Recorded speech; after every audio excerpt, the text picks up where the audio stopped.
Bismillahirrahmanirrahim. Assalamualaikum warahmatullahi wabarakatuh.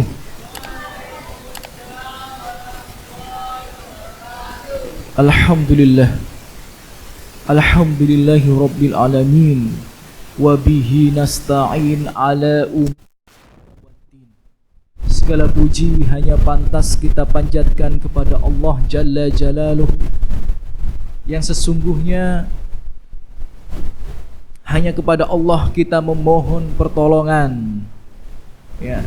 Karena tanpa pertolongan Allah tidak mungkin kita bisa merasakan keberhasilan, kesuksesan, ketenangan, kebahagiaan, keselamatan, baik dalam urusan dunia maupun dalam urusan akhirat. Dan tidak lupa, Allahumma salli wa sallim wa barik ala habibinal Mustafa Rasulillah Muhammad bin Abdullah wa ala alihi wa ashabihi wa man tabi'ahum bil huda ila yaumil qiyamah. Ikhwati fillah, saudara-saudariku semua yang semoga selalu dijaga dan dirahmati oleh Allah Subhanahu wa taala. Alhamdulillah, saya ucapkan jazakumullah khairan katsiran. Semoga kita semua yang hadir di majelis yang mulia ini, di rumah Allah yang mulia ini, Allah balas dengan sebaik-baiknya balasan.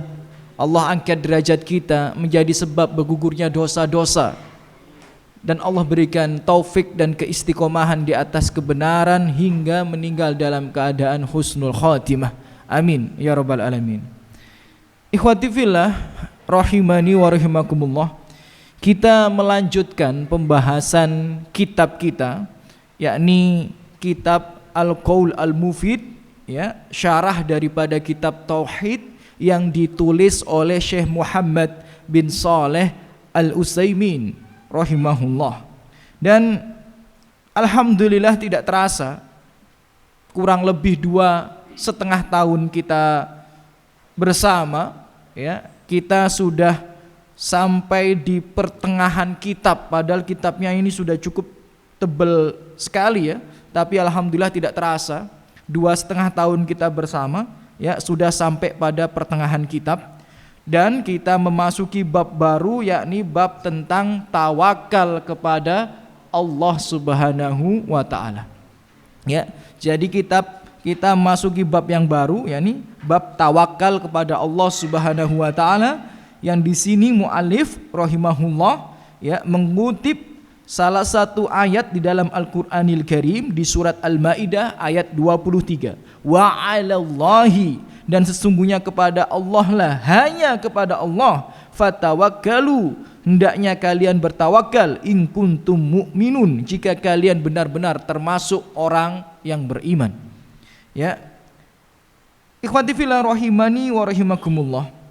Di sini penulis, ya, menjelaskan bahwa makna tawakal itu adalah huwa al-i'timad 'ala Allah, yakni kita itu bersandar kepada Allah Subhanahu wa taala fi husulil matlub, untuk mendapatkan sesuatu yang kita harapkan, kita minta, kita doakan.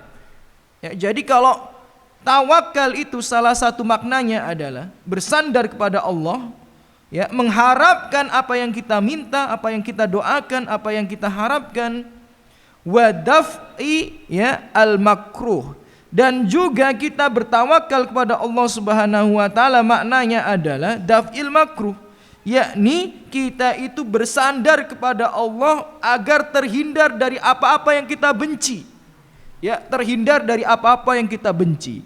Ma'athiqah, tentu saja dengan rasa percaya kepada Allah Subhanahu wa taala, wa fi'lil asbab al-ma'dzun fiha, dan juga mengikhtiarkan asbab, sebab-sebab al-ma'dzun fiha, yang diizinkan oleh Allah Subhanahu wa taala. Ya. Jadi dari makna ini, ya, adik-adik sekalian yang semoga selalu dijaga dan dirahmati oleh Allah Subhanahu wa taala, ya, penulis seolah-olah memberikan penjelasan bahwa tawakal itu memiliki rukun. Ya, kami ulang sekali lagi, tawakal itu memiliki rukun. Yang apabila rukun itu tidak terpenuhi, maka tawakal itu batal. Tawakal itu tidak bisa dianggap sebagai tawakal yang diterima oleh Allah Subhanahu wa taala. Ada rukunnya, dan di sini disebutkan ada 2 rukun daripada tawakal. Ada 2 rukun daripada tawakal. Apa rukunnya? Yang pertama dikatakan ayyakuna al-i'timad 'alallahi i'timadan shadiqan hakikian, yakni menyerahkan, menyandarkan semua urusan kepada Allah Subhanahu wa taala. Ya, menyandarkan semua urusan kepada Allah Subhanahu wa taala i'timadan shadiqan hakikian, yakni dengan benar, dengan sebenar-benarnya, ya, dengan sebenar-benarnya, dengan sesungguh-sungguhnya. Nah, itu rukun yang pertama, menyerahkan semua urusan kepada Allah. Kemudian rukun yang kedua, yakni fi'lul asbab al-ma'dzun fiha, mengikhtiarkan sebab-sebab yang diizinkan, ya, daripadanya. Ya, mengikhtiarkan sebab-sebab yang diizinkan daripadanya. Ada 2 rukun yang itu harus kita penuhi. Ya, untuk mengetahui, memahami rukun itu dengan baik, atau kedua rukun ini dengan baik, insya Allah akan kita coba jelaskan lebih detail nanti. Tapi sebelum itu, adik-adikku sekalian, ikhwati fillah rahimani wa rahimakumullah, ingin kami sampaikan bahwa tawakal itu memiliki peran yang sangat-sangat besar dalam agama kita. Ya, tawakal itu memiliki peran yang sangat besar daripada agama kita. Bahkan, ya, ikhwati fillah rahimani wa rahimakumullah, sebagian ulama mengatakan bahwa tawakal itu adalah setengah daripada agama. At-tawakkul, ya, at-tawakkul nisfu ad-din, ya. Jadi tawakal itu adalah setengah daripada agama. Tawakal itu setengah daripada agama. Lah terus ada dalilnya enggak Ustadz? Ya ada, namanya ulama itu kalau memberikan sebuah kaidah, memberikan sebuah pernyataan, insya Allah selalu berlandaskan dengan dalil. Dalilnya banyak. Salah satu diantaranya tentu saja di surat yang senantiasa kita hafal, kita baca tiap hari tidak pernah lupa, yakni di surat Al-Fatihah. Ayat yang kelima, Allah Subhanahu wa taala berfirman, iyyaka na'budu wa iyyaka nasta'in. Hanya kepadamu-lah ya Allah kami menyembah, beribadah. Wa iyyaka nasta'in, dan hanya kepadamu-lah ya Allah kami memohon pertolongan. Memohon pertolongan yakni maknanya adalah tawakal, berserah diri. Nah, jadi tawakal di sini sampai-sampai digandengkan dengan penyembahan seseorang kepada Allah Subhanahu wa taala. Nah, itu menunjukkan peran tawakal dalam agama ini sangat besar, setengah daripadanya. Dalam ayat yang lainnya, misal di surat Hud ayat 88, Allah Subhanahu wa taala berfirman, "Alaihi tawakkaltu wa ilaihi unib." Ya, ini mengutip perkataan Nabi, ya, bahwa alaihi tawakkaltu, hanya kepadamulah ya Allah aku bertawakal, wa ilaihi unib, dan hanya kepadamulah ya Allah aku kembali. Di sini sekali lagi disebutkan bahwa tawakal itu seolah-olah digandengkan dengan kepasrahan seorang hamba dalam beragama kepada Allah Subhanahu wa taala. Dalam ayat yang lainnya di surat Hud ayat 123 ini lebih jelas lagi. Fa'budhu wa tawakkal alaihi, dan sembahlah dia Allah Subhanahu wa taala, wa tawakkal alaihi, dan bertawakallah engkau kepada Allah Subhanahu wa taala. Ya. Jadi sebelum kita jelaskan pembagian ya pengertian tawakal secara mendalam, secara lebih detail, hendaknya kita pahami bahwa tawakal itu memiliki peran yang begitu besar dalam agama kita. Ya, jangan dilalaikan. Dengan tawakal seorang itu peluang masuk surganya sangat-sangat besar. Dan sebaliknya, tanpa tawakal atau apabila tawakal seorang hamba itu keliru, salah, maka dia diancam dengan adab neraka yang sangat pedih, bahkan bisa kekal selama-lamanya. Nah, itu yang akan insyaallah kita bahas bersama dalam beberapa menit ke depan ya. Beberapa waktu ke depan kita akan membahas terkait hal tersebut. Nah, kembali lagi di sini tadi kita mengatakan bahwa rukun daripada tawakal itu ada dua macam. Yang pertama yakni menyerahkan semua urusan kepada Allah Subhanahu wa taala dengan sebenar-benarnya, dengan sesungguh-sungguhnya. Ya, dan ini saudara-saudaraku kata para ulama adalah termasuk amalan hati. Jadi tawakal itu ada dua macam rukunnya. Rukun yang pertama itu adalah rukun yang dikategorikan, disifatkan sebagai amalan hati. Menyerahkan semua urusan kepada Allah dengan sesungguh-sungguhnya, ya. Dan ini harus dibarengi dengan sifat thiqah, ya, percaya bahwa Allah itu kuasa atas segala sesuatu. Innama amruhu idza arada syai'an ayyakula lahu kun fayakun. Allah itu kalau menghendaki sesuatu hanya cukup mengatakan kun, maka jadi. Jadi orang itu kalau bertawakal kepada Allah, menyerahkan semua urusan kepada Allah, dia yakin walaupun dia tak mampu untuk lolos daripada permasalahan tersebut, tidak mampu untuk menghindar daripada musibah tersebut secara logika dia, tapi dia tetap yakin di dalam hatinya Allah Maha Kuasa atas segala sesuatu. Itu yang harus ditanamkan dari seorang hamba yang beriman kepada Allah. Nggak boleh kita mengaku diri kita beriman tapi putus asa. Ya, karena ada sebagian kaum muslimin, kaum mukminin di luar sana, saudara-saudari kita di luar sana, mereka itu mudah berputus asa. Kalau ditimpa musibah udah selesai ini, nggak mungkin aku bisa selamat. Kalau ditimpa masalah udah selesai ini, nggak mungkin aku bisa mendapatkan solusi. Itu namanya orang yang imannya tidak sempurna karena tidak memiliki rasa tawakal kepada Allah. Allah itu kuasa atas segala sesuatu. Ya, itu yang harus benar-benar kita tanamkan. Kita lemah tapi jangan samakan kita dengan Allah Subhanahu wa taala. Ya, jangan samakan kita dengan Allah Subhanahu wa taala. Ya, logika kita terbatas, ya. Kemampuan berpikir kita terbatas, ya. Bahkan imajinasi kita itu terbatas. Tapi Allah tidak terbatas kuasanya.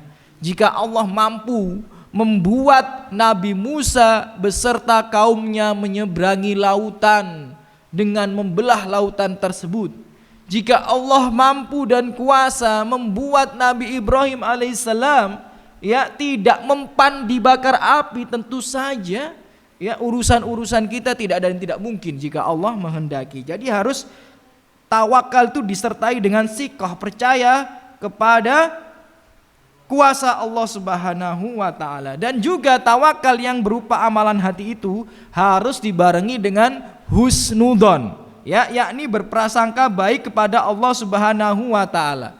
Jangan ya kalau kita merasa sudah banyak dosa, kita berpikir Allah nggak mungkin bantu aku. Aku nggak mungkin pantas untuk ditolong oleh Allah Subhanahu wa taala. Nggak boleh seperti itu. Ya, itu berarti kita ini mengingkari sifat atau nama Allah Subhanahu wa taala, yakni yang Ar-Rahman Ar-Rahim, Maha Pengasih lagi Maha Penyayang pada hamba-hambanya. Allah juga Maha Pengampun. Allah Maha Pengampun.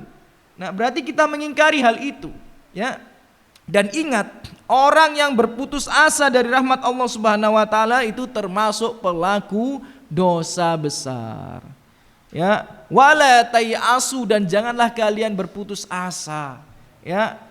Ya, bahkan disebutkan dalam sebuah ayat dikatakan orang itu tidak mungkin berputus asa kecuali orang-orang yang pelaku dosa besar atau kufur kepada Allah Subhanahu wa taala. Na'udzu billahi min dzalik. Itu jadi rukun tawakal yang pertama adalah yang sifatnya amalan hati, menyerahkan semua urusan kepada Allah, yakni thiqah, percaya Allah kuasa atas segala sesuatu, dan berhusnudon bahwa Allah itu maha pengasih lagi maha penyayang kepada hamba-hambanya. Ya, maha pengasih lagi maha penyayang kepada hamba-hambanya. Ya, bagaimana kita tahu? Ya, ada seorang, ya, mohon maaf ya, pezina, pelacur, ya, tapi gara-gara memberikan minum seekor anjing yang kehausan dan dia bertobat kepada Allah Subhanahu wa taala, dia dimasukkan ke dalam surga. Ya, padahal dia pezina.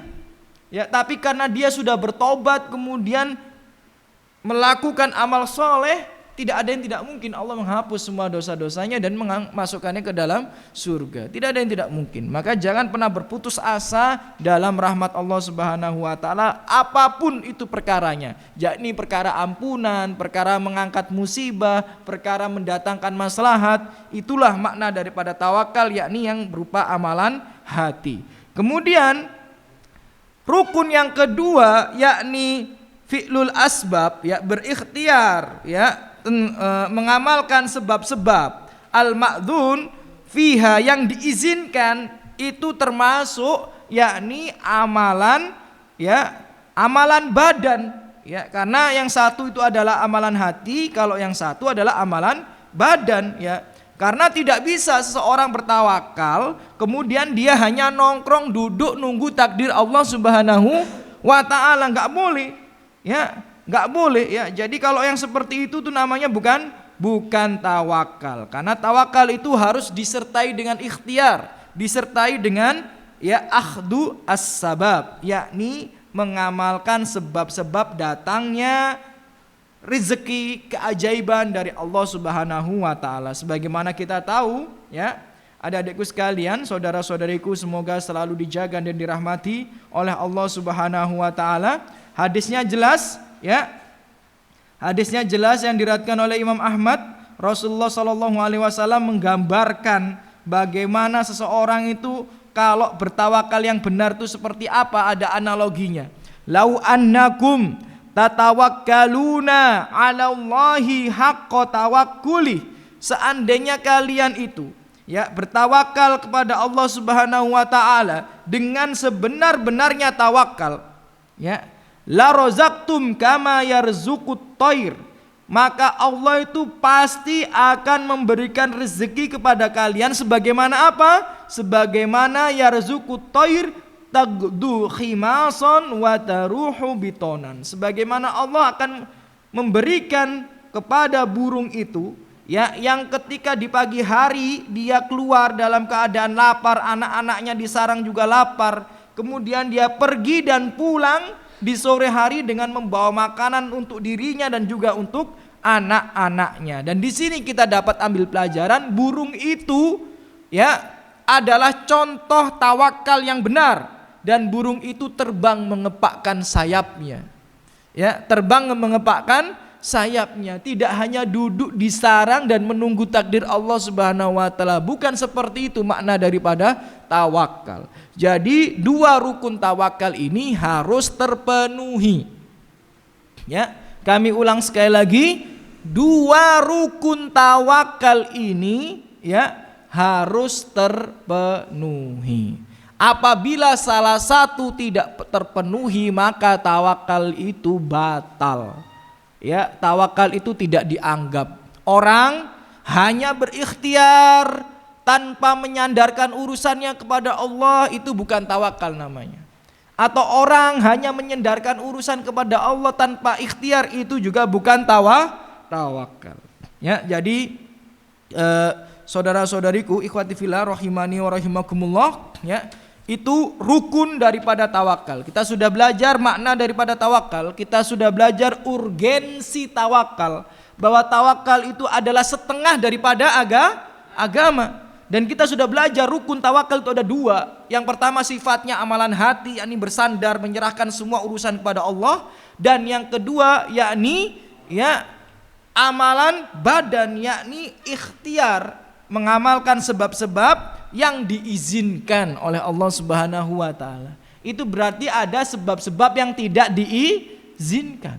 Nah, nanti akan kita belajar ya. Jadi ini setelah ini kita akan belajar bahwa ternyata tawakal itu ada yang masyru', ada yang termasuk daripada syirik.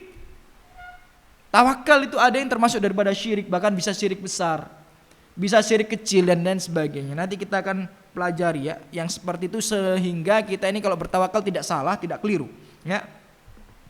Taib, sebelum itu ikhwati fillah rahimani wa rahimakumullah, penulis juga di sini mengutip salah satu ayat di surat Al-Anfal ayat kedua. Ya, di surat Al-Anfal ayat yang kedua.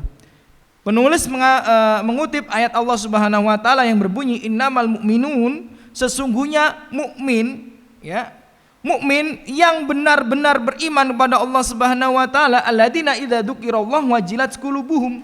Mereka itu kalau diingatkan dengan nama Allah Subhanahu wa taala, hatinya bergetar, dadanya bergetar.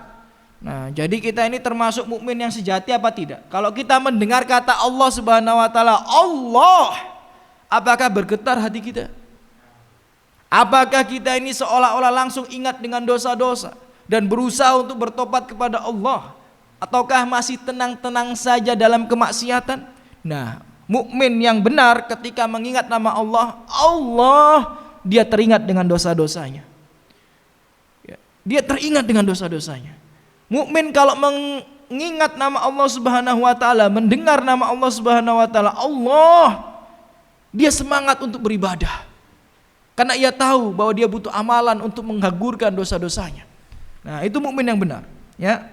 Wa idza tuliyat alaihim ayatu zadathum imana. Dan apabila dibacakan ayat-ayat Allah kepadanya, maka bertambah keimanannya. Wa ala rabbihim yatawakkalun. Dan mukmin yang benar itu kepada Rabbnya, kepada sesembahannya, kepada penciptanya, kepada pemberi rezeki, ya, kepada pemberi pengatur semua urusan-urusannya itu, dia yatawakkalun, bertawakal kepada Allah Subhanahu wa ta'ala. Jadi mukmin yang sejati itu selalu bertawakal, menyerahkan semua urusannya kepada Allah Subhanahu wa ta'ala. Nah, taib. Di sini ya, ikhwati fillah rahimani wa rahimakumullah, kita akan masuk kepada pembahasan yang cukup urgent, cukup penting. Karena tadi sudah kita sebutkan salah satu rukun tawakal itu adalah ikhtiar, mengamalkan sebab-sebab yang diperbolehkan. Ternyata berarti pemahaman terbaliknya, ada sebab-sebab yang tidak diperbolehkan dan ada tawakal-tawakal yang terlarang.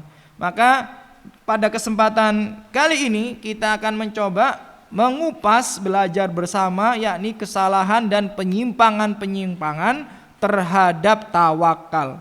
Ya, kami ulang sekali lagi, kesalahan dan penyimpangan-penyimpangan terhadap tawakal. Jadi ada tawakal yang menyimpang gitu. Nah, yang pertama ya, penyimpangan atau kesalahan terhadap tawakal yang pertama adalah tawakal yang dihukumi sebagai syirik akbar. Naudzubillah min dzalik. Ya, tawakal yang dihukumi sebagai syirik akbar. Syirik akbar itu apa? Syirik besar. Syirik besar itu menyebabkan pelakunya keluar dari agama Islam. Syirik besar itu menyebabkan pelakunya kehilangan semua amal ibadah yang telah lalu. Jadi ketika ada seorang hamba melaksanakan amal soleh selama puluhan tahun, kemudian dia jatuh dalam syirik besar, maka seluruh amalnya itu hilang, hangus. Ya, itu hukuman daripada pelaku syirik besar. Dikeluarkan dia dari agama, kufur, kafir ya. Dan pelaku syirik besar selama-lamanya di neraka, tidak bisa masuk surga. Itu sudah sering kita bahas dalam pembahasan-pembahasan yang sebelumnya. Karena tentu saja kitab tauhid itu ya kurang lebih isinya tentang hal yang seperti itu. Nah, jadi tawakal itu ada yang dihukumi sebagai syirik besar. Yang seperti apa? Contohnya, ya, tawakal yang dihukumi sebagai syirik besar. Di sini ulama memberikan contoh, memberikan permisalan. Misal tawakal kepada mayit secara mutlak. Ya, tawakal kepada mayit secara mutlak. Nah, jadi kalau ada seseorang tawakal kepada mayit secara mutlak, itu bisa dihukumi syirik besar. Saya berikan contoh. Misal ada orang A sama orang B, ya, dua orang ini beda, tapi datang ke kuburan bareng tuh. Ya, orang A dan orang B. Atau fulan A dan fulan B. Fulan A datang ke kuburan, doanya seperti ini. Wahai Mbah Joko misalnya. Wahai Mbah Joko, doakan aku semoga cepet dapat jodoh. Nah, ya. Mbah Joko, doakan aku semoga cepet dapat jodoh. Nah, itu ulama mengatakan masih ikhtilaf apakah termasuk syirik kecil atau tidak, karena sejatinya dia tidak langsung minta ke Mbah Jokonya, tapi dia minta ke Mbah Joko untuk berdoa kepada Allah Subhanahu wa taala. Nah, ini ulama masih beda pendapat apakah syirik kecil atau dan sebagainya, ulama masih beda pendapat. Tapi si fulan B datang ke kuburannya Mbah Joko, kemudian doanya seperti ini, Mbah Joko, berikan aku jodoh. Nah, kalau si fulan A tadi itu doanya Mbah Joko, doakan aku semoga cepat dapat jodoh. Maksudnya doakan kepada Allah semoga aku cepat dapat jodoh. Ini masih ulama beda pendapat ya, penjelasannya panjang. Tapi kalau si fulan B datang ke kuburan, Mbah Joko kasih aku jodoh. Nah, ini jadi masalah ini. Inilah yang namanya tawakal kepada mayit secara mutlak. Nah, itu yang dihukumi syirik akbar. Ya, kalau datang ke mayit langsung minta ke mayit, menganggap mayit itu mampu untuk mendatangkan maslahat dan menolak mudorot, itu namanya syirik akbar. Ya. Dan contoh syirik akbar yang lainnya adalah tawakal kepada yang goib secara mutlak. Tawakal kepada yang goib secara mutlak. Misal datang ke Kali Brantas, ya, datang ke Kali Brantas, bilang, Mbah penunggu Kali Brantas, datangkan rezeki padaku. Nah, padahal jin itu perkara goib apa bukan? Goib. Atau kepada arwah nenek moyang dan lain sebagainya yang mereka yakini. Ya, atau kepada batu-batuan, ya, yang mereka anggap itu punya keramat dan lain sebagainya. Ya, itu bisa termasuk kategori tawakal kepada goib secara mutlak, ya, jin dan sebagainya gitu loh, ya. Atau apapun itu, makhluk-makhluk yang mitos, ya, dan takhayul khurafat, itu bisa tergolong daripada syirik akbar. Nah, ini contoh yang nomor 3, contoh yang penting ini. Nah, ini Ustadz khawatir adik-adik ini nanti jatuh ke dalam kesalahan, ya, tawakal yang termasuk syirik besar yang nomor 3 ini. Ya, nomor 3 ini bahaya ini, hati-hati. Kenapa? Karena banyak saudara-saudari kita di luar sana itu jatuh dalam kesalahan, ya, tawakal yang merupakan syirik besar yang nomor 3 ini. Nah, misalnya nomor 3 ini adalah tawakal kepada makhluk yang dia tidak mampu, ya, tawakal kepada makhluk yang dia tidak memiliki kemampuan, ya, tawakal kepada makhluk yang dia tidak memiliki kemampuan.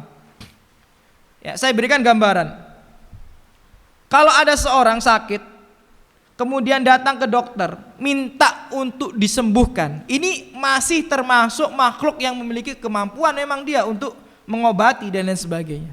Tapi kalau ada orang, coba ini dijawab pertanyaannya, ya. Kira-kira kalau ada orang kemudian tawakal kepada langit, langit, ya, datangkan rezeki kepadaku. Kira-kira langit bisa mendatangkan rezeki apa tidak? Nggak bisa. Kira-kira langit itu bisa bikin kamu kaya apa tidak? Nggak bisa. Kira-kira langit itu bisa datengin, jatuhin perempuan cantik soleha buat kamu apa tidak? Ya nggak bisa. Ya. Nah, orang kalau minta kepada langit, tawakal kepada langit, itu namanya pelaku dosa besar, pelaku syirik akbar. Hati-hati. Dan banyak saudara-saudari kita di luar sana melakukan hal ini tanpa mereka sadari. Kok bisa nggak sadar Ustadz? Lewat musik. Jadi ada sebagian musik dan lagu-lagu itu isinya minta sama makhluk yang tidak memiliki kemampuan. Ya. Coba Ustadz kasih contoh kadang-kadang. Makanya pernah ini Ustadz duduk-duduk dengan istri denger musik, ya, nggak sengaja denger musik, ternyata kok syairnya itu ada unsur kesyirikan. Contohnya gimana? Misal gini, malam bantu aku gitu ya, bintang bantu aku. Nah ini syirik akbar bisa jadi nih. Kenapa? Kok minta doa kepada malam? Memang malam itu bisa mengabulkan doa manusia. Bisa apa tidak? Nggak bisa. Bintang bisa mengabulkan doa manusia? Nggak bisa. Nah, banyak lagu-lagu yang ada di Indonesia ini ada unsur kesyirikan. Minta sama malam, minta sama bintang. Nah ini nggak boleh. Jadi kalau ada orang-orang nggak sengaja nyanyi yang seperti itu jatuh ke dalam syirik besar tanpa mereka sadari. Ya, syirik akbar itu ya tanpa mereka sadari mungkin ya, karena mereka belum belajar. Ya, jadi hati-hati yang sedemikian. Jangan sampai masuk kategori syirik akbar yang seperti itu, yakni tawakal kepada makhluk yang makhluk itu tidak memiliki kemampuan akan hal tersebut. Nah, kemudian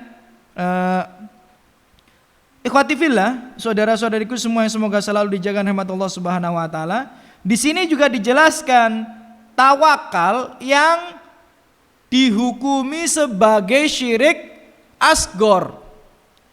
Kalau tadi itu tawakal yang dihukumi sebagai syirik akbar, syirik besar. Kalau yang ini contoh tawakal yang dihukumi sebagai syirik asgor atau syirik kecil, ya. Apa yang dikategorikan sebagai tawakal yang dihukumi sebagai syirik asgor atau syirik kecil, ya?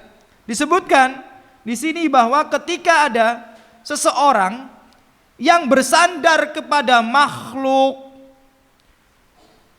dan hatinya, ya, juga mohon maaf ya, ketika ada seseorang yang tawakal kepada makhluk kemudian hatinya juga bersandar kepada makhluk tersebut, nah maka itu dikategorikan sebagai syirik asgor.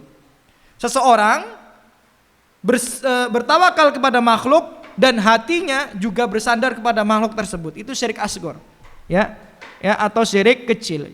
Jangan anggap kecilnya, karena syirik kecil ini termasuk dosa besar. Ya, hati-hati.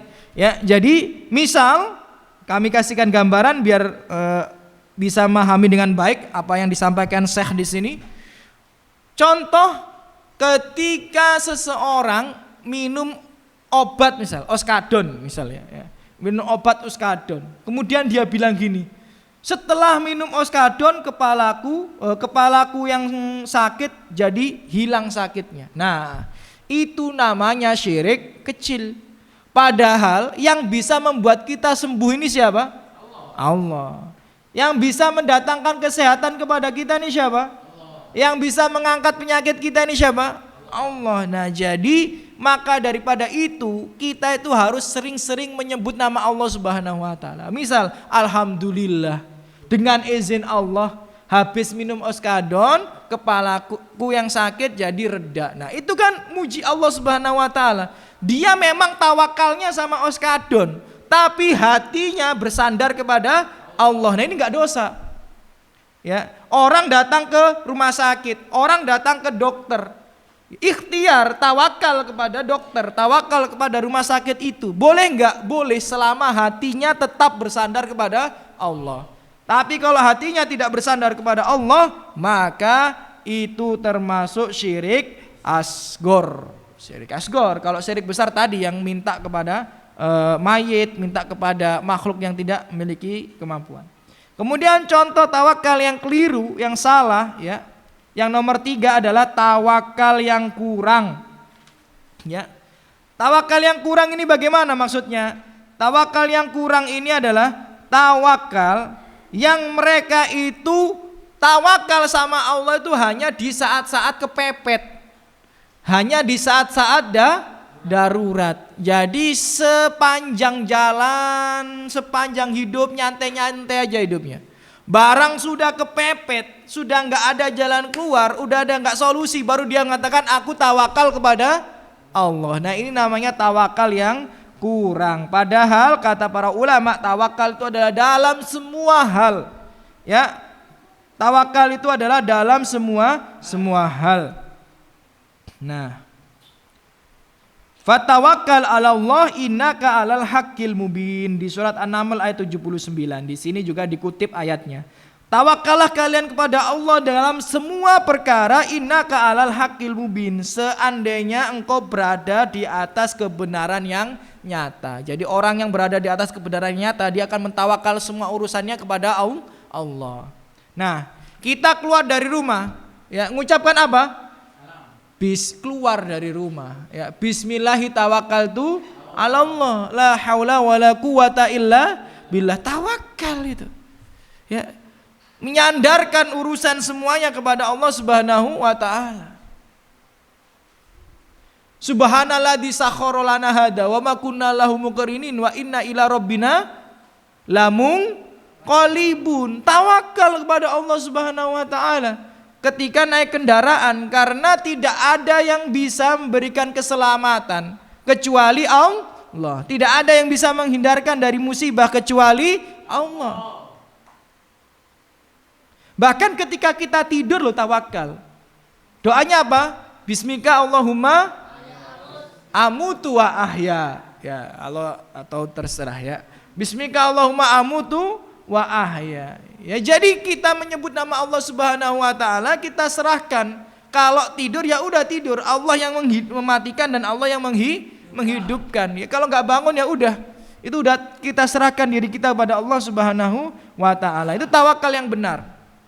Bahkan ketika kita beribadah pun kita juga harus bertawakal, karena ketika kita beribadah urusannya itu ada di tangan Allah Subhanahu wa taala, apakah ibadah ini diterima atau tidak diterima. Nah, kemudian kesalahan tawakal yang keempat adalah meninggalkan ikhtiar sabab. Ya, meninggalkan ikhtiar sabab. Ya, sebagaimana kita ketahui bahwa ya para nabi saja kalau bertawakal kepada Allah Subhanahu wa taala tetap berikhtiar. Lihatlah.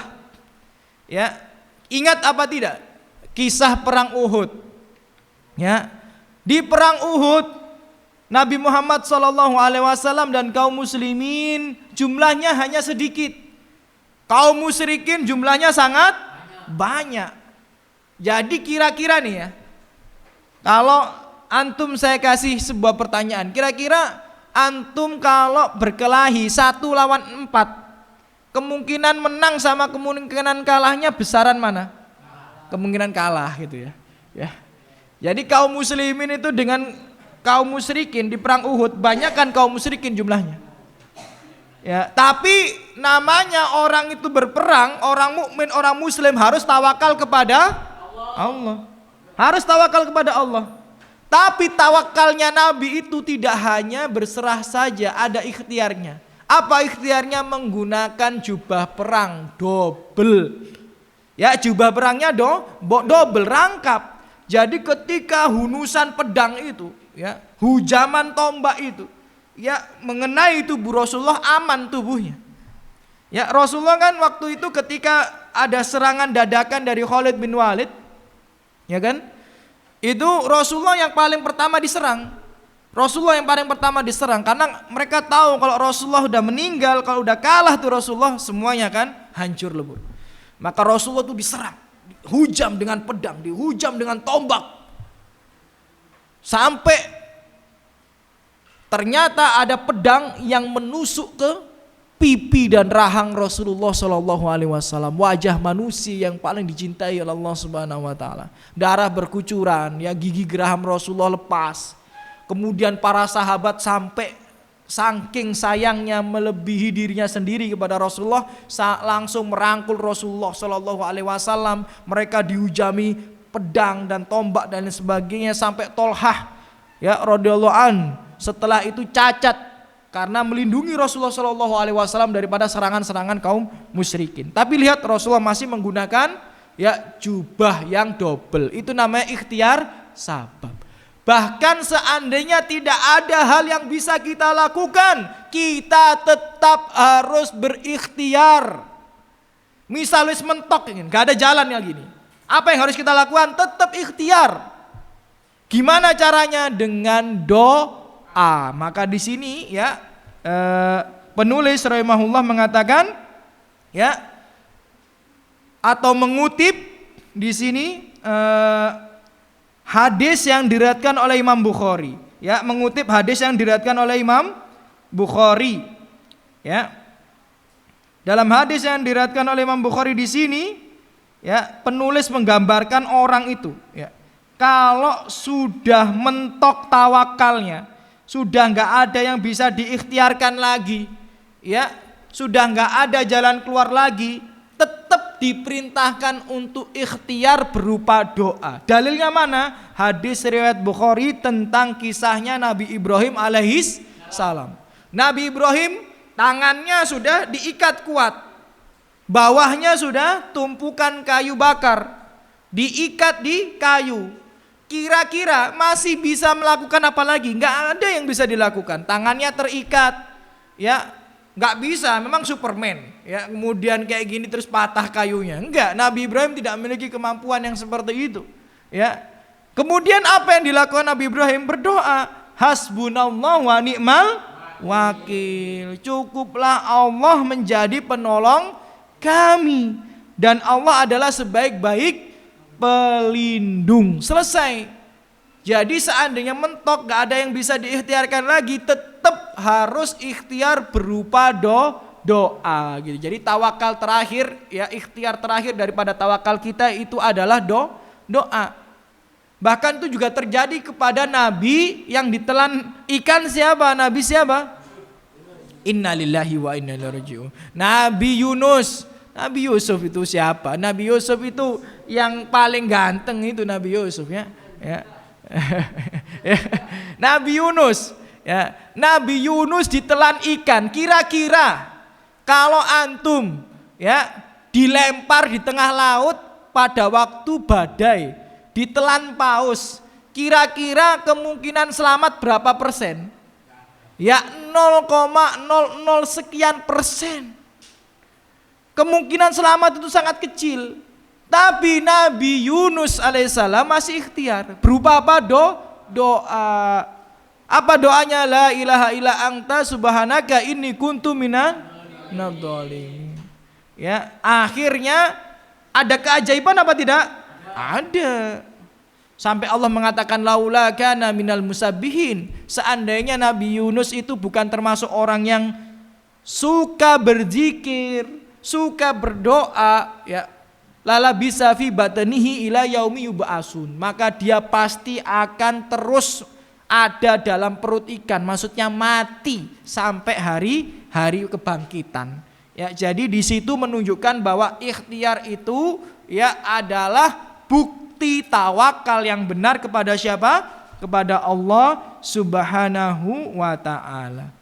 Jadi saudara-saudariku semua yang semoga selalu dijaga rahmat Allah Subhanahu wa taala, itu adalah 4 kesalahan daripada tawakal. Ada tawakal yang dihukumi sebagai syirik akbar, ada tawakal yang dihukumi sebagai syirik kecil, ya. Ada tawakal yang kurang dan ada tawakal yang tidak disertai dengan ikhtiar sebab. Itu 4 kesalahan daripada tawakal. Dan ingat janji Allah Subhanahu wa taala, wa may yatawakkal 'alallah fahuwa hasbuh.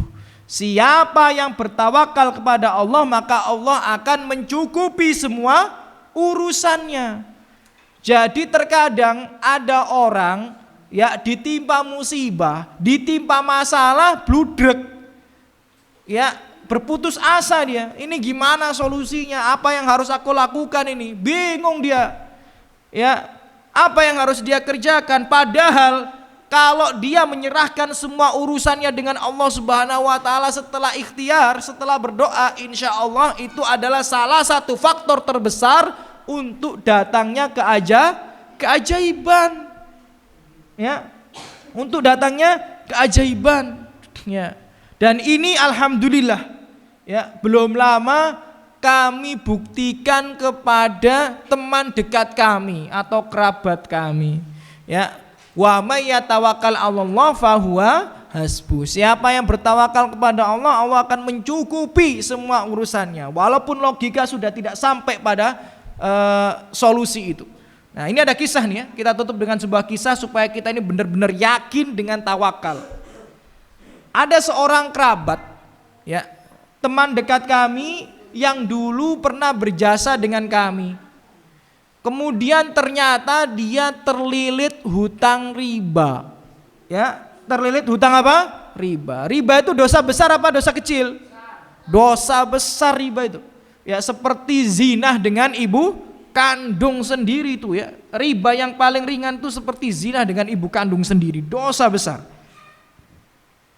Riba itu adalah mengikrarkan perang kepada Allah dan Rasulnya. Maka jangan sampai nanti kalau dewasa itu mencicipi harta riba atau berkecimpung dalam dunia riba. Tinggalkan, itu dosa besar.